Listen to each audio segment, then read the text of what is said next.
2017 was a great year for video games all around. There were excellent releases in multiple genres: Horizon Zero Dawn, Persona 5, Zelda Breath of the Wild, Wolfenstein 2. I didn't actually play any of these games, but I heard they were all generally well received. Out of the games I did play though, I found most of them to be well worth my time. However, some were obviously more memorable and enjoyable than others. So today, I'm here to bring you a list of, in my opinion, the best games released in 2017. Let's talk about it. Number 10! Starting off this list, we have A Hat in Time, a 3D platforming Kickstarter project that actually gave me some hope for the future of this genre. It truly is a callback to platformers of the late 90s and early 2000s. It nails the feeling of these games with wonderfully constructed worlds that I went back to explore time and time again. It also benefits from having a cast of lovable characters and an easy-to-follow story that doesn't take itself too seriously. Even now, a few months after release, I'm still finding myself occasionally jumping back to collect more collectabizzles and hop across more platformizzles. If you're a fan of old school 3D platformers, then I definitely recommend you check out A Hat in Time. Number 9! Hollow Knight is the Crash Bandicoot-like of 2D side-scrollers. If you don't get that joke, you haven't been watching my channel long enough. It's okay though.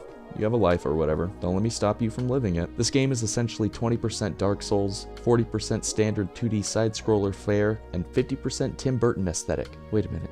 That's not how math works. The atmosphere in Hollow Knight is dark and dreary, yet it somehow still manages to be cute and inviting. The combat is so simple, yet so full of heart-pounding moments or near-death misses. It isn't the hardest game I've played all year, but it still presents a decent challenge to the player. To me, Hollow Knight is the Ori in the Blind Forest of 2017. It's a treat to look at and a joy to play from beginning to end. Number 8! Coming in at number 8 is the free-to-play MOBA known as Gigantic. Generally, I stay away from free-to-play titles as they're usually full of microtransactions and toxic player bases, but luckily, Gigantic isn't that kind of title. Sure, you can pay some money to unlock skins or extra characters, but the game is still enjoyable without these things, and the game is generous enough with its post-match rewards that you won't have to grind like you would in some other games to unlock new stuff. Gigantic is basically Overwatch meets League of Legends, which is a combination I'm surprised we didn't see done sooner. New updates come out monthly, and the developers seem to really care about their game and the people who play it. I hope that Gigantic manages to pull in a bigger audience, as I truly believe it's a MOBA worth your time. It's easy to pick up and learn, and it's a total blast to play with your friends. If you want something new to play with your pals, but don't care to drop any money on a game, then maybe check out Gigantic.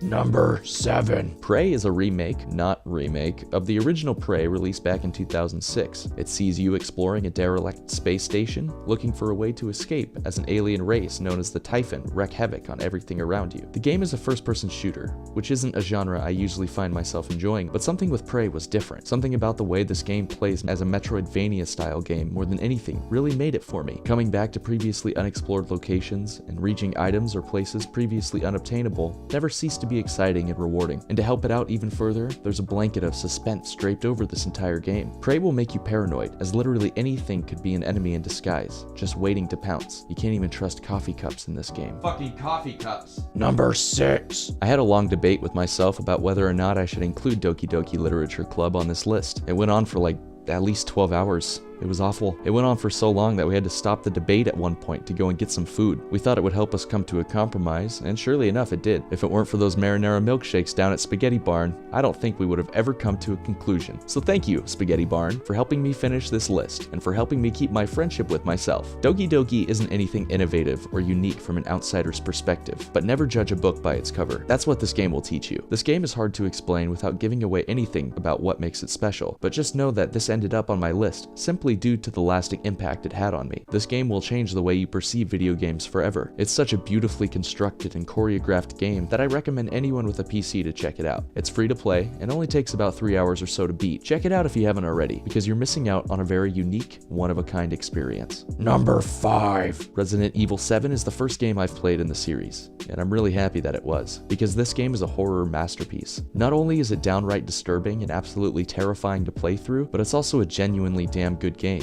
with plenty of character and enjoyment to be had. The plot can be a bit convoluted at times, and I think having prior knowledge of the series would have benefited me, but in the end, this is still the best horror game I played all year. It manages to be modern and fresh, while still including some of the things that made Resident Evil, well, Resident Evil. You've got government conspiracies, puzzles you need to solve in order to progress, and a virus that creates creepy poop people that just won't die. It's all executed well, and looks absolutely stunning to boot. If you're a fan of Resident Evil, or horror in general, then check this game out. Number 4. Destiny is a series that has interested me since its inception, but since I'm a PC Master Race fuckface, I never got a chance to enjoy the first entry. So when it was announced that Destiny 2 was going to be released on Windows, man, did I get myself a one-way ticket to Hype City that same day. And thankfully, the game ended up being more than worth the price of admission. I do have some gripes as far as certain aspects of this game goes, but these shortcomings are completely overshadowed by things done right. This is the best shooter I've played all year. The guns sound great, the controls are responsive, and the constant grind for better gear makes this a shooter I'll come back to time and time again. The game is gorgeous to look at. The soundtrack is phenomenal. This is what a good first-person shooter should look and play like in 2017. Number 3. Nier Automata.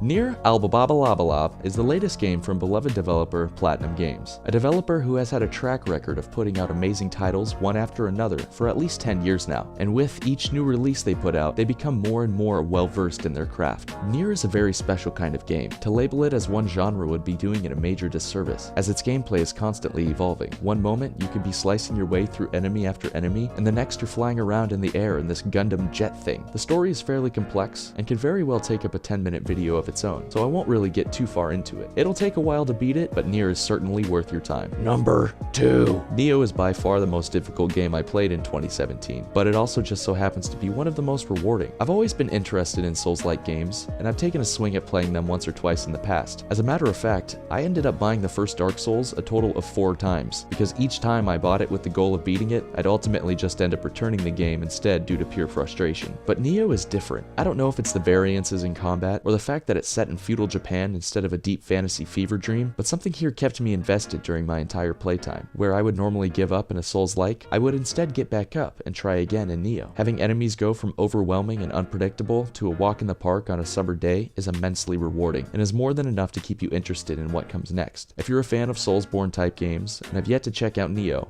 you're surely missing out on one of the best games of the year. And finally, it's number 1. Cuphead. Cuphead is a masterpiece in my eyes. Okay, that's it. This game is a fucking masterpiece. Everything about it is so well executed. The presentation and the music, the slick and responsive controls, the varying and challenging bosses. This game has it all. Cuphead's premise is simple, but does well to give purpose to this barrage of boss fights that litter your playthrough through this title. The game is primarily a boss rush style platformer, with a few run and gun levels thrown in as well. I should also add that this game is going to challenge even those with cat-like reflexes. You're going to die a lot, but be persistent. Take the time to read your opponent, and you'll end up eventually overcoming the challenges thrown at you. I wouldn't compare it to something like Nioh, as far as difficulty goes, but more so to a game like Contra. That's what Cuphead pretty much amounts to, a modern-day Contra with the Disney acid trip aesthetic of the 1930s, and it is glorious. It's also a game that I'm proud to claim as my game of the year. It's not only the best title I've played in 2017, but it's also one of the best platformers I've played in the past few years. If you haven't looked into Cuphead,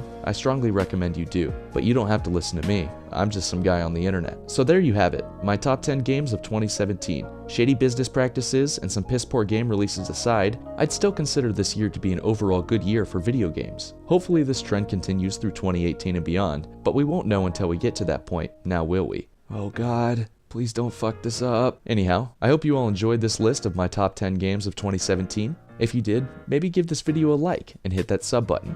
Thanks for all the love and support the channel has received this year. I can't express how much it means to me. I have a blast making these videos, and I can't wait to share what I have planned for next year. Now go play with that fidget spinner your out-of-touch grandmother bought you, okay? Happy holidays, everyone. I'll see you all later this week for another 2 cent review. Okay, bye!